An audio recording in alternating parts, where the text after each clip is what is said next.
November 1958. Universal Studios, Burbank, California. A 28-year-old contract player named Clint Eastwood sits on a curb behind Stage 12, eating a sandwich he bought yesterday because he can't afford to buy lunch today.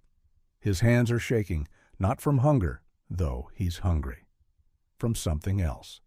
From the slow, grinding realization that he might not make it. In the next 4 minutes, something will happen that Clint will never talk about. Not to journalists, not to biographers, not even to his closest friends. And 60 years later, when people discover what happened on that curb, they'll understand something about Clint Eastwood that his films never showed. That silence isn't always strength. Sometimes it's debt. A debt so profound that speaking it aloud would cheapen it. So he buried it, carried it for 6 decades, and only when it was too late did anyone realize what he'd done. To understand this story, you need to understand who Clint Eastwood was in 1958. Nobody? Less than nobody. He was a contract player at Universal, which sounds impressive until you realize that Universal had 150 contract players. Young men and women paid $75 a week to stand in the background of television shows and B-movies, waiting for a line, waiting for a chance, waiting for someone to notice. Clint had been waiting for 3 years. He'd done bit parts in Revenge of the Creature, Tarantula, Francis in the Navy, films where he had no dialogue or one line that ended up cut. He'd auditioned for everything, westerns, war films, melodramas, and he'd been rejected for everything. Too tall, too stiff, too intense, not handsome enough, not charismatic enough, not whatever enough. The studio was going to drop him. He knew it. Everyone knew it.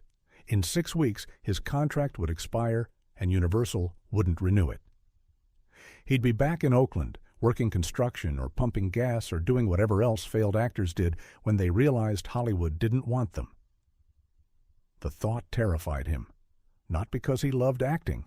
He wasn't sure he did, but because he couldn't go back, couldn't face his father, couldn't admit failure, couldn't become just another guy who tried and didn't make it. So he stayed, showed up to the lot every day, even though he had no auditions, no callbacks, no reason to be there, except that leaving felt like surrender. On this particular day, he's been sitting behind Stage 12 for 2 hours. It's a Tuesday afternoon, unusually cold for Los Angeles. The lot is mostly empty. Everyone who matters is inside, working, making films, making careers, making something. Clint finishes his sandwich. It was supposed to last him until dinner, but he ate it too fast. His stomach is still empty. He considers going home, but home is a small apartment in Studio City that he shares with 2 other contract players. The rent is 3 months overdue. The electricity was shut off last week. Home isn't better than here. He's about to stand up, maybe walk to the commissary and see if anyone left food, when he hears footsteps. Slow, deliberate, the kind of walk that suggests age or injury, or both. Clint looks up. An old man is standing 10 feet away. He's maybe 75, thin, wearing a suit that was expensive 30 years ago, but now looks worn at the elbows and knees. His face is familiar in that vague way where you've seen someone before but can't place them. White hair, deep lines around his eyes, hands that shake slightly when he moves them. The old man is staring at Clint, not looking, staring, like he's seeing something nobody else can see. Clint doesn't know what to do. He nods politely, waits for the man to move on. But the man doesn't move. He just stands there, studying Clint with an intensity that makes Clint uncomfortable. Finally, the old man speaks. "You're starving." It's not a question. It's a statement, flat, certain. Clint's face flushes.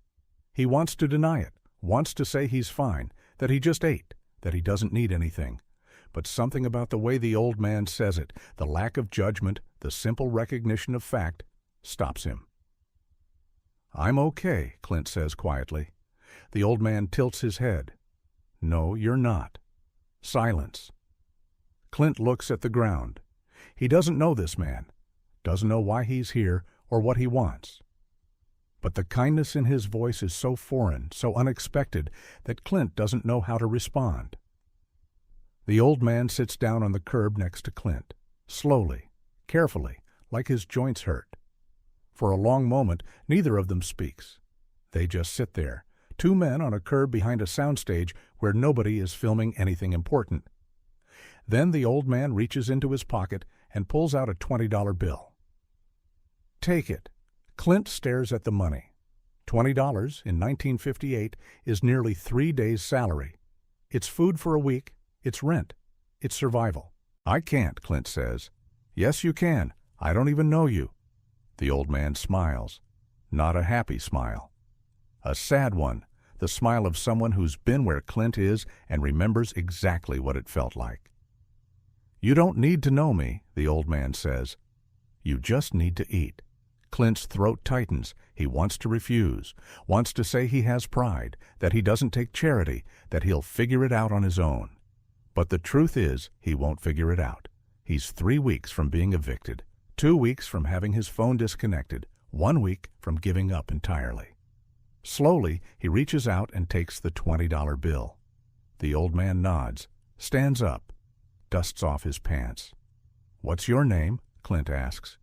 "Doesn't matter. I want to pay you back." The old man looks at him, really looks at him, and for a moment Clint sees something in those eyes, something ancient and exhausted and infinitely kind. "You will," the old man says, "just not to me."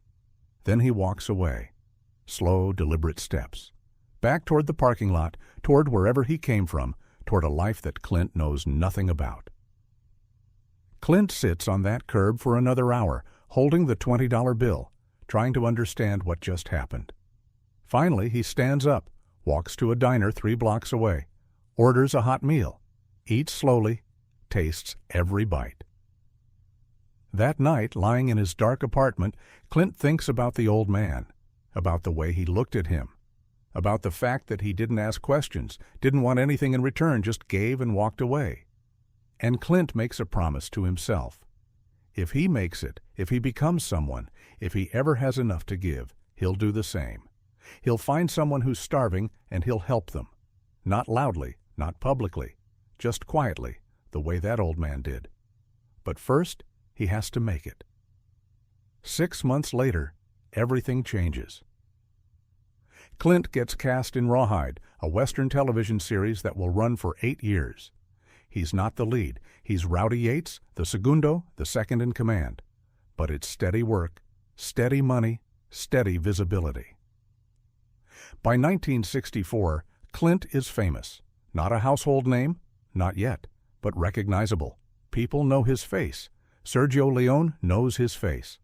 And when Leone offers him a role in A Fistful of Dollars, Clint takes it, goes to Spain, makes a Western with no budget and no script, and accidentally becomes an icon. The rest is history. The Dollars Trilogy, Dirty Harry, Unforgiven, $1 Million Baby, a career spanning 6 decades, 4 Academy Awards, 40-plus films as director, 50-plus films as actor, a legacy that will outlive him.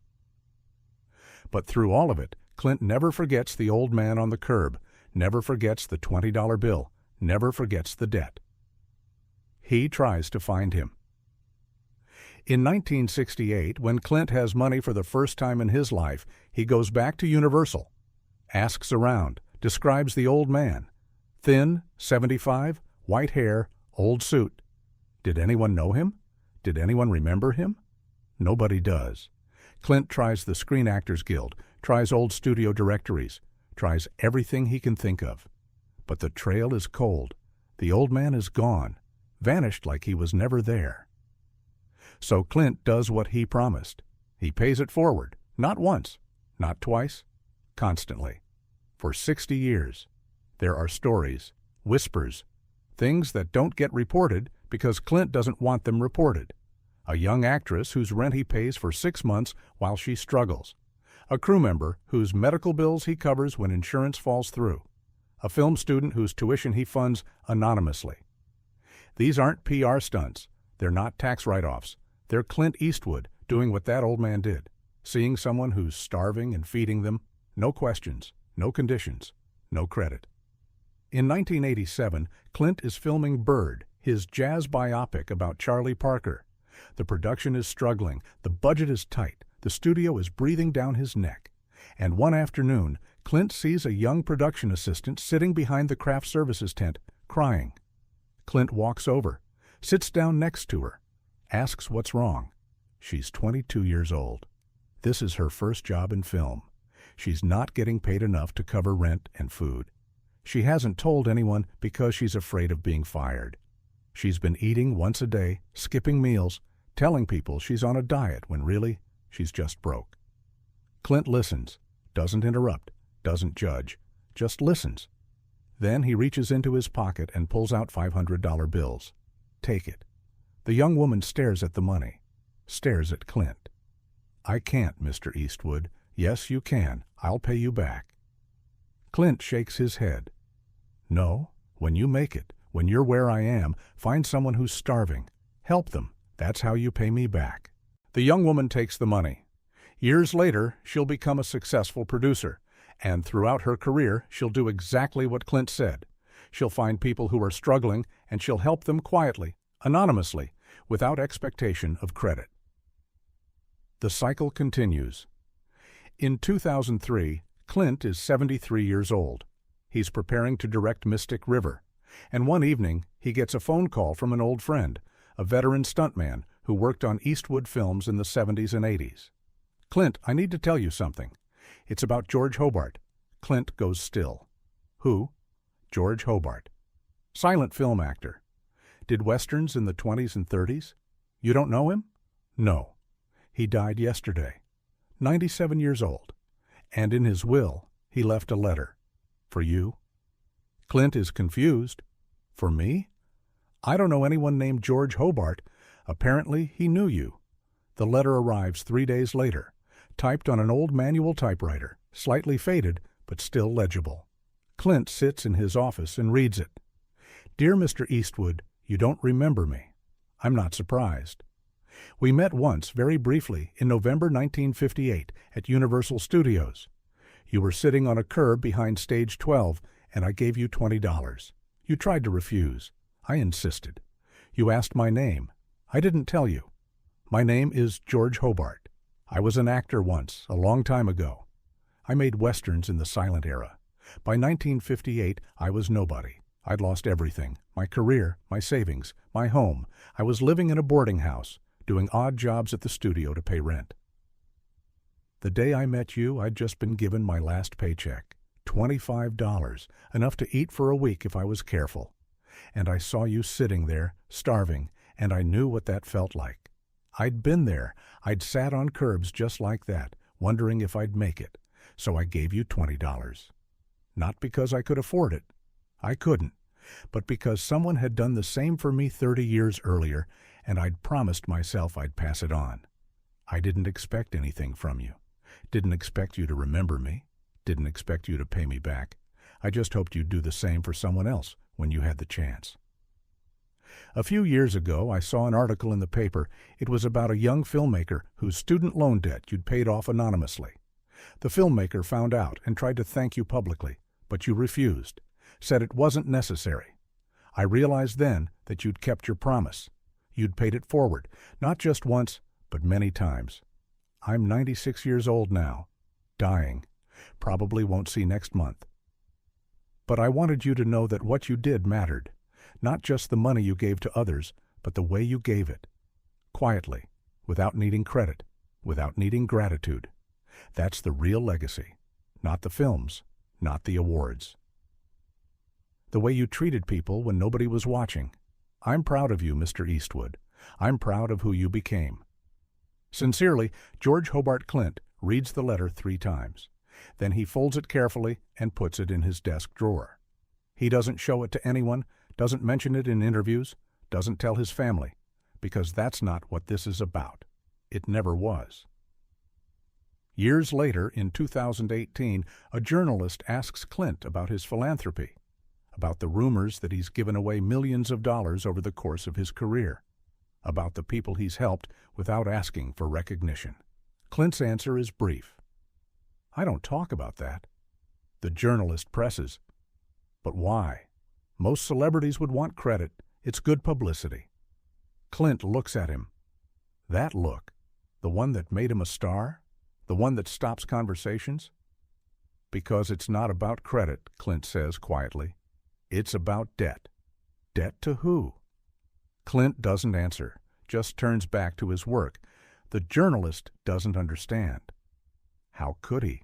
He doesn't know about the curb behind stage 12, doesn't know about George Hobart, doesn't know about the $20 bill that changed everything. In November 2023, Clint Eastwood turns 93 years old. He's still working, still directing, still refusing to retire. His latest film is in post-production. His next project is in development. And on a cold Tuesday afternoon, he's walking through the Universal Studios lot when he sees a young man sitting on a curb. The young man is thin, tired, holding a sandwich that looks a day old. His hands are shaking. Clint stops, stares at him, sees himself 65 years ago, sees George Hobart 70 years ago, sees every person who ever sat on a curb wondering if they'd make it. The young man looks up, recognizes Clint. His eyes go wide. Mr. Eastwood? Clint walks over, sits down on the curb next to him, slowly, carefully. His joints hurt now. He's 93. But he sits anyway. You're starving, Clint says. The young man's face flushes. I'm okay. No, you're not. Silence. The young man looks at the ground. Clint reaches into his pocket, pulls out a $100 bill. The denomination is different, but the gesture is the same. Take it. The young man stares at the money. I can't, Mr. Eastwood. Yes, you can. I'll pay you back. Clint shakes his head. No, when you make it, when you're where I am, find someone who's starving. Help them. That's how you pay me back. The young man takes the money. His hands are trembling, not just from hunger, from something else, from the sudden, overwhelming realization that someone sees him, really sees him. What's your name? The young man asks. Doesn't matter. Clint stands up, dusts off his pants, walks away, slow, deliberate steps. Back toward the sound stages, toward whatever work is waiting, toward a life that's almost over, but not quite. The young man sits on that curb for a long time, holding the $100 bill, trying to understand what just happened. 65 years ago, Clint Eastwood sat on that same curb and asked the same questions. And now he's the one walking away. The circle is complete. That's the story Clint Eastwood tried to bury. Not because it made him look bad, not because it was shameful, but because talking about it would cheapen it, would turn a private act of grace into a public act of ego. In Hollywood, they tell stories about tantrums and egos, about stars demanding and directors screaming.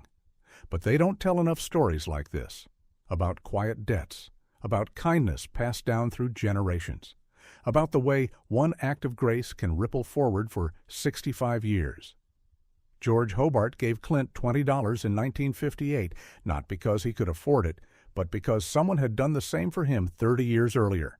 And Clint spent the next 65 years doing the same. Not once, not twice, constantly, quietly, without credit. That's the legacy.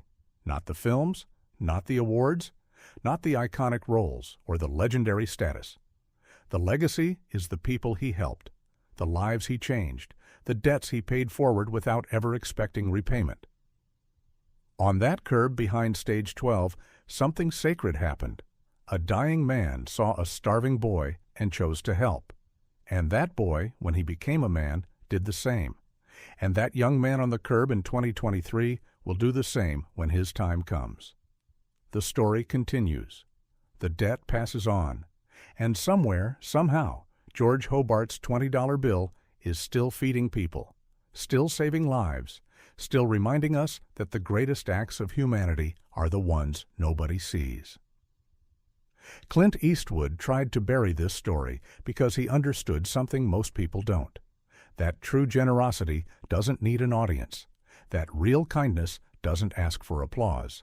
That the most powerful acts of grace are the ones performed in silence. He carried George Hobart's debt for 65 years. And when people finally discovered the letter, discovered the story, discovered what Clint had been doing all along, he still didn't talk about it, didn't explain, didn't justify. He just kept working, kept helping, kept passing on the debt. That's Clint Eastwood, not the cowboy, not the action hero, not the legendary director. The man who never forgot the curb behind stage 12. The man who spent his entire career paying back a $20 bill. The man who understood that the greatest legacy isn't what you create, it's who you help create. Silent, steady, carrying the debt, making sure nobody starves alone. And if you listen closely, if you look past the films and the fame, you can still hear it. The sound of Clint Eastwood walking away. Slow, deliberate steps, leaving behind a $100 bill and a young man who will carry the debt forward. The way George Hobart did, the way Clint did, the way we all should. That's the story. That's the truth. That's what Clint Eastwood tried to bury for 65 years, not because it made him weak, but because speaking it aloud would make it about him. And it was never about him. It was always about the curb, about the hunger, about the debt, about the quiet, sacred act of seeing someone starve and choosing to feed them. No questions, no conditions, no credit, just grace. Simple, devastating, impossible to forget. That's Clint Eastwood. If this story found you, maybe you're meant to carry the debt too. Maybe you're the next person on the curb, or maybe you're the one with the $20 bill. Either way, the cycle continues. The story doesn't end. It just passes forward, one act of grace at a time, one person at a time, one debt at a time, until everyone who's starving gets fed, until everyone who's lost gets found, until the curb behind stage 12 becomes a symbol not of desperation, but of hope. That's the legacy. That's the truth. That's the story Clint Eastwood tried to bury. And now you know it too.